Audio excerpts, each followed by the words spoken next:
G'day everyone, welcome to Thorn's Jungle. This time we're going aquatic. As you know, a couple of weeks back I did an episode on some of the biggest documented, whether it was accurately or not, great white sharks ever reported. And as promised, this episode is going to be all about some of the most notorious shark attacks that have happened. And pretty much what I'm going to do is, actually not pretty much, exactly what I'm going to do is, because Australia is the fatal shark attack capital of the world, and Western Australia, which is where I live, has the most recorded shark attacks, fatal shark attacks in Australia, that makes Western Australia the fatal shark attack capital of the world. So these shark attacks that I'm going to go through are all Western Australian fatal shark attacks. Now, I will say that between 1791 and 2018, there were 237 fatal shark attacks in Australia. Now, obviously, back in 1791 and later, all the way up to maybe 1960s, there would have been a lot of shark attacks that just went unreported. So that 237 fatal shark attack number is kind of the lower sort of range. There would have been actually a lot more than that. Obviously, just before we get into it, if you haven't already, go to my Patreon. The link will be in the description. And for as little as $3 a month, you can get an extra episode of Thorn's Jungle each week. How about that? If you don't want to do that, just help me out by rating the podcast on any of the podcast apps you're listening to. And don't forget to subscribe. How does that sound? Sounds pretty cool? All right, let's get into it. All right. Between 2020 and 2021, there were 11 fatal shark attacks in Australia. So just in that year alone, there were more than probably a few years worth combined, which does happen, right? We normally have, 5 or 6 fatalities a year in Australia. In Western Australia, we have a couple a year. But obviously some years you're going to have more, some years you're going to have less. You can't really predict these things or know when a shark attack's going to happen. The only way to prevent a shark attack is to just not go in the water. But I'm not going to suggest that because I love being in the water, love snorkeling, love everything about it. So because the dates where this database for shark attacks in Australia started, it's pretty far back. Let's have a look. Where is it? So it starts pre-1903. Okay, hang on. Sneeze. Actually, way before 1903. Some of these attacks are 1882. Now, I'm not going to go through all of these real early ones because there's really not much information about it. Pretty much all it says is the person's name, where the attack was, and kind of where they were bitten, but only on some of them. It's like thigh bitten. And then there's some that just don't have any description. So I'm going to fast forward to more modern time. So I'll probably let's start in, man, there's a lot of them. All right, let's start in 1948, arbitrary number. Now, before we start listing these off, I have been alive during some of these real bad ones, shark attacks, and every year there's one that really stands out. And when we get to those ones, I'll explain a little bit more detail because what is written here is super limited in descriptions and things like that. So when we get into the more real famous ones or infamous ones, I'll add a bit more detail to them because I remember these shark attacks vividly. So 1948 on Lancelin Island, which is just a little north of here, Arthur Strahan, 17-year-old, disappeared while swimming. His hand was found in a 2.5 meter or 8-foot tiger shark that was caught. It was caught 5 months later, and his hand was still in there. Tiger sharks are pretty notorious for eating pretty much anything. They've found very weird things inside the stomach of tiger sharks, things like license plates, suits of armor, tires, and people's hands. 1967, Jurien Bay, which again is maybe an hour-and-a-half drive north of where I am. Robert Bartle, male, 23, bitten in two by a great white shark, bitten in half. 1993, a pearl farm in Roebuck Bay. Don't know where that is, but it's in Western Australia, which is our state. He was diving. Richard Peter Bisley, 27 years old. Tiger shark caught 6 days later with diver's remains in its gut. So yeah, big tiger shark. Tiger sharks don't really have as a bad reputation as great white sharks, but they are still responsible for quite a few shark attacks. They do get big, they do get 5 meters plus, and they absolutely are opportunistic and will take a person for sure. 1997, Geraldton, guy windsurfing. Werner Schollenhofer, typical Australian name, 41 years old. And some of these descriptions are pretty blunt. So this description is eaten whole. Great white shark. Now I did actually look into this one a little bit more. And basically he was there on the beach with friends, windsurfing, and friends looked away, looked back and just saw a splash and he was gone. Now they don't know whether or not the great white jumped up, kind of jumped out of the water and grabbed him off his board, or whatever they call a windsurfing device, or he fell off and it got him. But it would have been a pretty quick time, as soon as he hits the water, boom, swallowed. So not too sure, but they never found any remains of this guy. All right, here is a famous one. This one was a big one. 2000 at Cottesloe Beach, which is about 20-minute drive south of here. A guy called Ken Crew, 49-year-old. He was attacked by a great white shark. This one was big because a lot of people saw it. A lot of people were on the beach. Cottesloe Beach is a nice beach, pretty famous. And this dude used to swim that beach every morning for 40 years. He used to go every morning and swim around that beach just for exercise. It says here that the torso was attacked and leg torn off, but I know a little bit more detail because I know somebody who knew somebody that witnessed the attack and saw the body.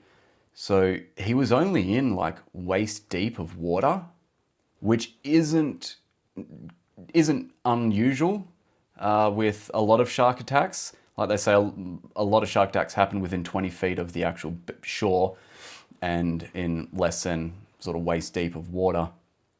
And I'll actually get into that a bit later as to why that might be. But yeah, when they sort of dragged him to shore, it wasn't necessarily just his leg torn off. It was both of his legs were kind of gone, or one of them was not fully attached. But he had huge bites in his torso and stuff, and he was gone by the time they got him to shore. This one was a big one just because of how many people were there and saw it, and everyone remembers the shark attack at Cottesloe Beach. 2004, Margaret River, popular surf spot, a few hours down south, big waves down there. Guy called Bradley Smith, male, 30 years old, stomach and legs attacked. 2 great white sharks. This again was another one because it was witnessed by buddies of his, and yeah, it wasn't quite known that there were two great white sharks involved until there was like further examination, and they saw that two different bite marks, two different thrashing around, things like that. So it's not. The thing is with great whites, they don't really pair up and like do cooperative hunts. It's not really a thing with great whites, but there has been quite a few great white shark attacks where there have been two sharks involved. Probably a case of the sharks are in the area because of a reason. There could be sea lions in the area, and they both have the same thought. This is easy prey, and they both go for it at the same time. That's not sort of mentioning when there's a dead whale, there will be numerous sharks around that whale, great white sharks. That's just an opportunistic thing. That's just like, okay, there's a free feed, let's all go get it. But who knows? Further study might show that, hey, great white sharks might team up with each other. 2005, the Abrolhos Islands, a diver, Jeffrey Brazier, male, 26 years old, no details, but it was a great white shark. 2008, Port Kennedy, a diver, Brian Guest, male, 51, no details, but they knew it was a great white shark. 2010, in Karambop Bay, a surfer, Nicholas Edwards, male, 31, leg severed. Normally, like, when you lose a leg, you've got a pretty high chance of dying.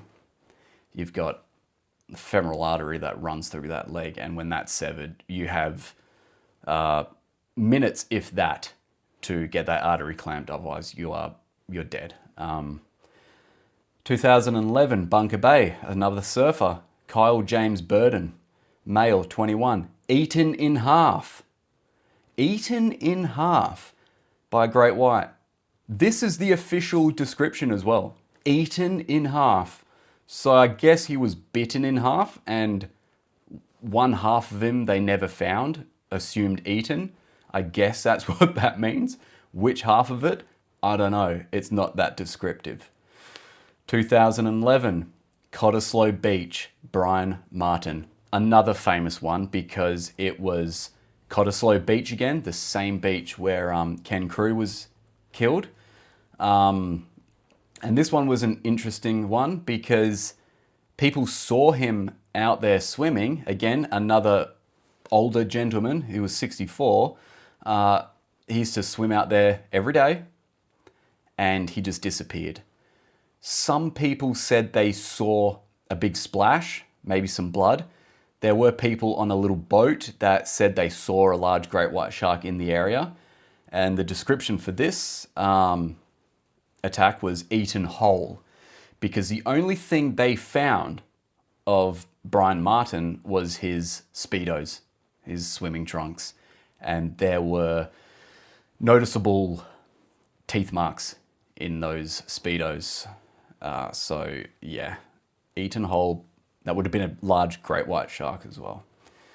2011, Rottnest Island, good old Rotto. Rottnest Island is just off the coast here.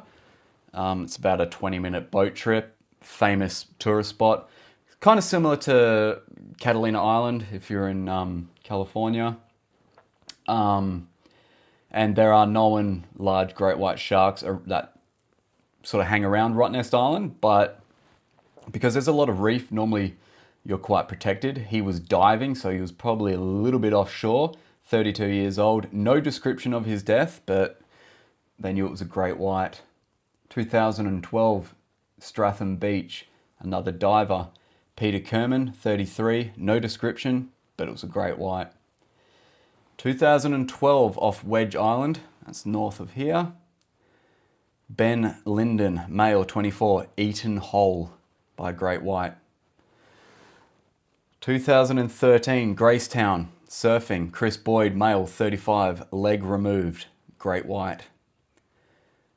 2014, what is that? What name's that? Chains? Oh, Chains Beach, diving, Jay Muscat, 17, attacked at the leg and torso, great white shark. 2016, Mandurah, surfer, Ben Goering, male, 29, leg removed. Mandurah's about an hour south, not even. Another touristy destination. I quite like Mandurah, I used to go there every year. The leg removed at dusk by a great white. 2016, so same year. This is another famous one, off Mindarie. Mindarie is about 10 minutes north, 10 minutes from here. Maybe not even a 10-minute drive from here. A lady called Doreen Collier. She was a teacher, so this is another one that was quite, that stood out quite a bit. She was a teacher, 60 years old. 3 limbs removed late morning by a great white shark. This one was a famous one because it's so close to home, and also it was a very gruesome attack. 3 limbs removed. I believe one of those limbs was her head. As gruesome as that sounds, there was arms, legs, and head, which is, it's rough. But the thing is as well, at the time of this attack, I remember it took them a while to find her body, so they just assumed she disappeared, presumed eaten. But I think a little bit later they found sort of what was left of her, which wasn't a lot. 2017, Wiley Bay, a surfer, Letitia Brewer, 17, leg ripped off, great white shark. I don't know why they're quite conservative about the descriptions with some of the other attacks, like leg removed, limb removed. This is leg ripped off. Okay, again, unsurvivable event, usually. 2020, Esperance, diver, Gary Johnson, I do remember this, 57, mauled while scuba diving, great white shark. Now, I'll get into a little bit more detail about Esperance because Esperance, I'm actually surprised there's not more Esperance on this list, which kind of makes me wonder that not all of the attacks have been logged in this, because Esperance is very famous for its abalone divers. Abalone is a mollusk that is kind of a delicacy, and there's a lot of abalone divers off Esperance, and a lot of them, more so than probably any other industry in Australia. And I say industry, not hobby, because obviously a lot of these people were surfers. But industry-wise, abalone divers, it is a job hazard, a known job hazard. A lot of them get taken by enormous great white sharks that live down in Esperance. I was watching a documentary years ago, and it was a documentary on abalone divers, and they were filming this guy, and he was telling them about the hazards of great white sharks in the area. Now, abalone divers have this thing. It's like a human-sized cage with just like bars that they go into and swim with. So they've got like this small, they're kind of encased in a little cage, and they can swim with it. A lot of them don't use it because it's not very, it limits your movement a lot. So a lot of them refuse to use it. And this guy that they were filming refused to use it. You see him jump off the boat into the water. They're filming him, and he never surfaces. He got eaten while they were doing that documentary. Gone. And it was just kind of ironic that he was talking about how he doesn't use the shark protection thing. Pretty crazy. But yeah, Esperance is a pretty well-known shark attack area. So 2020, same year. Oh yeah, 2020 was a big year for shark attacks. Cable Beach, which is Broome, so it's north. Charles Kernobori, 55, was killed by multiple sharks, and they were great white sharks. Again, it seems to be a thing that, given the opportunity, multiple great whites will go for the same prey. That man, there mustn't have been much of him left. 2021 Fremantle, which is about, again, 40 minutes south of here. A swimmer, Paul Millichip, 57, eaten whole by great white. Oh yeah, this is another one. So 2023, I remember this. 2023 in Fremantle again, a girl called Stella Berry, 16 years old, was killed by a bull shark in the Swan River. So all of Australian cities, like most other sort of capital cities, it's built on a river. And our river is the Swan River. The mouth of the Swan River is Fremantle, so that's where the ocean meets the river, and then it sort of snakes its way up to where our city is, where our skyscrapers are and stuff like that. And the Swan River is known to have bull sharks in it. As we know, bull sharks are one of only a couple sharks that can, well, not just spend long amounts of time in fresh water, but can actually, we know now, live their entire lives in fresh water. Now, it doesn't get to sort of fresh water until way further up the Swan River, but there are still bull sharks found up there. But where Stella Berry was, which is actually pretty crazy timing, she was under the Fremantle Bridge swimming. And literally this morning on the news, construction workers on that bridge filmed about, I don't know, there must have been 20 bull sharks all swimming around that bridge. Don't know what they were doing or why they were in a group like that. But pretty crazy timing, actually. And it was under that bridge where Stella basically got her legs ripped to shreds, hanging off by a thread, if not missing, and that was by a bull shark. And the last known death by a bull shark in the Swan River was, I believe it was like 19... I want to say 19... I got two dates in mind and they are so far apart. It was either 1907 or 1960. I think it was the 60s, to be honest. I'm not too sure. But it was a kid that was killed in the Swan River. And from memory, obviously I wasn't born then, but I did do research into this. And from memory, it was near the boat shed, which is kind of near the city. As soon as he jumped in the water, he was, boom, taken. Now, bull sharks are known to be aggressive sharks. They're not as big as great white sharks. They sort of max out around the 11, 12, maybe up to 13 feet. So still a big shark. But it's just the fact that they like to swim where humans like to swim, in estuaries, rivers, the mouth of rivers, things like that. And they are responsible for a lot of shark attacks. Probably on par, if not maybe more, responsible for shark attacks than great whites, but not fatal shark attacks.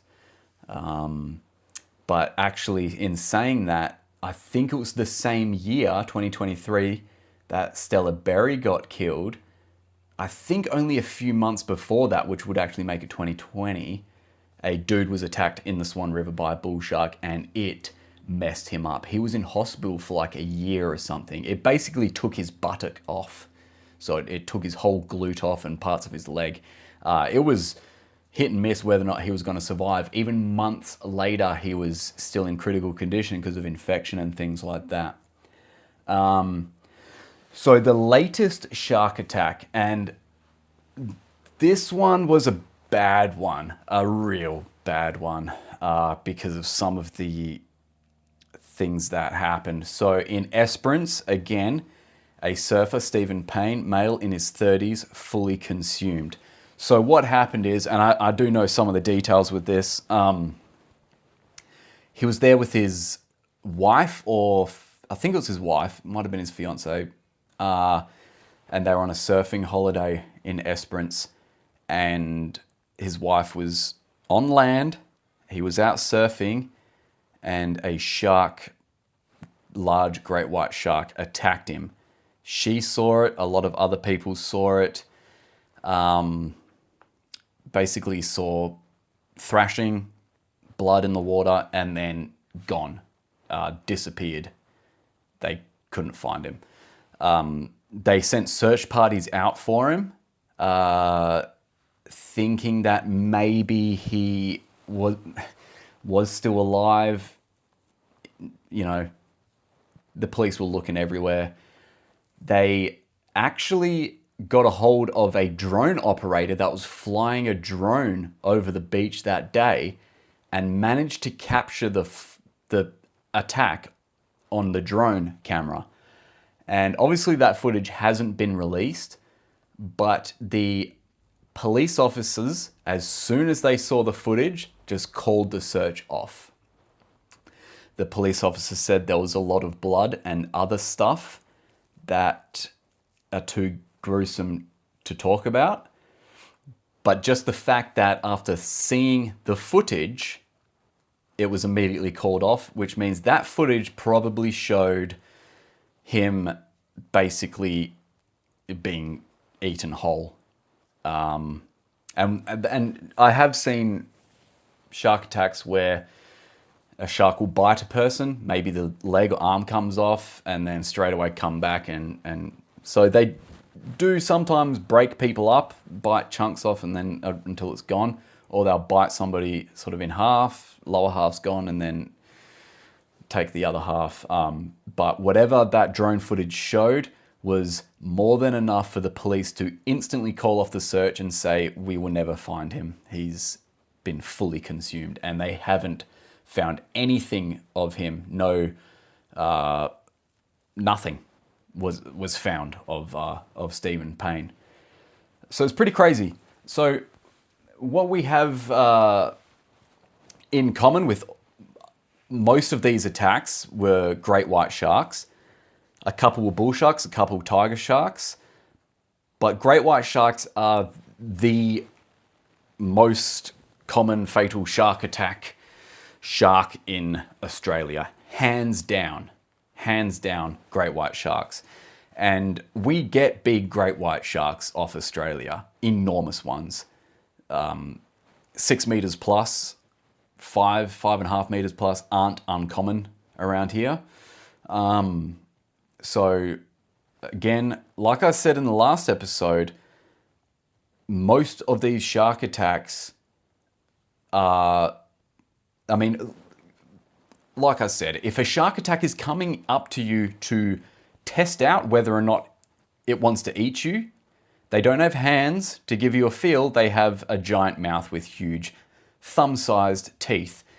An inquisiting bite to see what you are and whether or not you're going to make a good meal will probably result in you missing a leg or an arm or being bitten in half.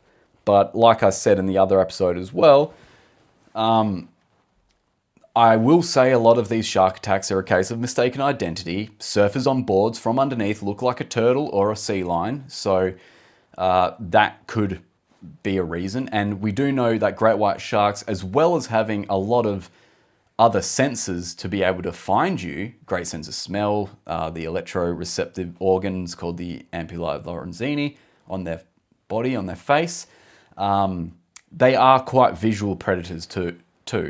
Great white sharks have actually been known to pop their head out of the water so they can have a look around on the surface, which is pretty freaky. But again, that's not saying that sharks will not target humans. I find it hard to believe that all of these are mistaken identity. And that goes back to a lot of shark attacks happening within 20 feet of the shore and less than 5 feet of water. That water in that area, that's kind of where waves break and where a lot of sand and silt get sort of mixed up. So that sort of area of the beach, of the water, is very murky, which is probably why a lot of shark attacks happen there, because the sharks can't visually see you. All they know is there's an animal in the water. Let's go up for a nibble. And unfortunately a year and a half or just completely eaten. So yeah, again, this isn't all the shark attack death. These are just the ones that are recorded. There are super rural areas in Western Australia and in Australia as a whole. If you think about it, Western Australia is bigger than Texas, huge state, which is an entire coastline. Obviously not the eastern part of the state because that's just desert, but from the north all the way to the south of Western Australia is all coastline with beautiful beaches where a lot of people like to swim. A lot of those beaches are super isolated. A lot of them are, indigenous communities, things like that. So a shark attack or a person going missing isn't always reported. And also people going missing while swimming, whether or not they're alone or with other people and nobody witnessed an actual attack. Sure, most of them would be just accidental drownings, but there would absolutely be some where people have been taken by sharks and we can never know whether or not it was a drowning or a shark attack. So yeah, but I mean, given the fact that Western Australia is the capital of fatal shark attacks in the world, they are still rare. Shark attacks are still very rare. Think about how many millions of people go in the ocean each year. And in Western Australia, so this is just strictly speaking about Western Australia, how many people go in that water? Tens of millions of people. And there's maybe 2 to 4 fatal shark attacks each year in the entirety of Western Australia. So that is super rare, okay? I believe the shark attack capital of the world is a beach in California, to where there's been the most reported bites from sharks, but not fatal bites. Some of them fatal, yes, but not as many as Western Australia, which is where I am now. So if we got one thing going for us in Western Australia, Western Australia's nickname is Wait a While. WA, that's Western Australia. Wait a while, because it's kind of a, I guess, laid back, slack state. But we got something going for us. Shark attack, fatal shark attack capital of the world. How cool is that? That's not cool at all. Because sharks get demonized. And if you notice, most of these victims were swimmers and surfers, which have the most respect for the ocean and the animals that live in it, including great white sharks. They are the people that defend sharks the most when there is an attack, and they're always, without 100% of the time, when a surfer or a swimmer here is killed by a great white shark, every single time without fail, the family will come forward and say, we do not, and he would not have wanted that shark to be hunted down and killed. Without fail, it happens every time, because they are the most aware of the risks they face going into that water, to where it's nature taking its course. Very rarely are humans knocked to the bottom of the food chain. There are certain areas where tigers live, areas where crocodiles live, large crocodiles, areas where certain big cats live, and the ocean. You are knocked down to the bottom of the food chain. You are just another animal that is potential prey. Okay? We take roughly 100 million sharks out of the ocean every year, basically just for their fins alone. Sometimes the ocean takes something back. Hope you enjoyed this episode. You probably didn't, but it's interesting.